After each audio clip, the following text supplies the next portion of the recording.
हमारी आज की कहानी का शीर्षक है आशा।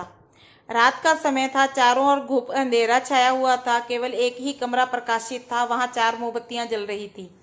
चारों मोमबत्तियां एकांत देख आपस में बातें करने लगी। पहली मोमबत्ती बोली, मैं शांति हूँ। जब मैं इस दुनिया को देखती हूँ तो बहुत दुखी होती हूँ। चारों ओर आपाधापी, लूट खसोट और हिंसा का बोलबाला है। ऐसे में यहाँ रहना बहुत मुश्किल है। मैं अब यहाँ और नहीं रह सकती। इतना कहकर मोमबत्ती बुझ गई। दूसरी मोमबत्ती भी अपने मन की बात कहने लगी, मैं विश्वास हूँ। मुझे लगता है कि झूठ, धोखा, फरेब, बेईमानी मेरा वजूद खत्म करते जा रहे हैं। ये जगह मेरे लायक नहीं रही, मैं भी जा रही हूँ। इतना कहकर दूसरी मोमबत्ती भी बुझ गई। तीसरी मोमबत्ती भी दुखी थी। वह बोली, मैं प्रेम हूँ। मैं हर किसी के लिए हर पल जल सकती हूँ, लेकिन अब किसी के पास मेरे लिए वक्त ही नहीं बचा। स्वार्थ और नफरत का भाव मेरा स्थान लेता जा रहा है। लोगों के मन में अपनों के प्रति भी प्रेम भावना नहीं बची। अब ये सहना मेरे बस की बात नहीं, मेरे लिए जाना ही ठीक होगा। ये कहकर तीसरी मोमबत्ती भी बुझ गई।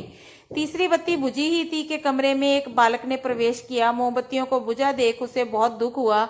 उसकी आंखों से आंसू बहने लगे। दुखी मन से वो बोला, इस तरह बीच में ही मेरे जीवन में अंधेरा कर कैसे जा सकती हो तुम? तुम्हें तो अंत तक पूरा जलना था, लेकिन तुमने मेरा साथ छोड़ दिया। अब मैं क्या करूंगा? बालक की बात सुनकर चौथी मोमबत्ती बोली, घबराओ नहीं बालक, मैं आशा हूँ और मैं तुम्हारे साथ हूँ। जब तक मैं जल रही हूँ, तुम मेरी लौ से दूसरी मोमबत्तियों को भी जला सकते हो। चौथी मोमबत्ती की बात सुनकर बालक का ढाढ़स बंध गया। उसने आशा के साथ शांति, विश्वास, प्रेम को पुनः प्रकाशित कर लिया।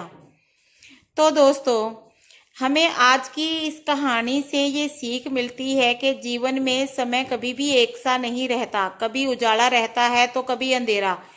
जब जीवन में अंधकार आए, मन अशांत हो जाए, विश्वास डगमगाने लगे और दुनिया पराई लगने लगे, तब आशा का दीपक जला लेना। जब तक आशा का दीपक जलता रहेगा, जीवन में कभी अंधेरा हो ही नहीं सकता। आशा के बल पर जीवन में सब कुछ पाया जा सकता है। इसलिए आशा का साथ कभी भी ना छोड़ें।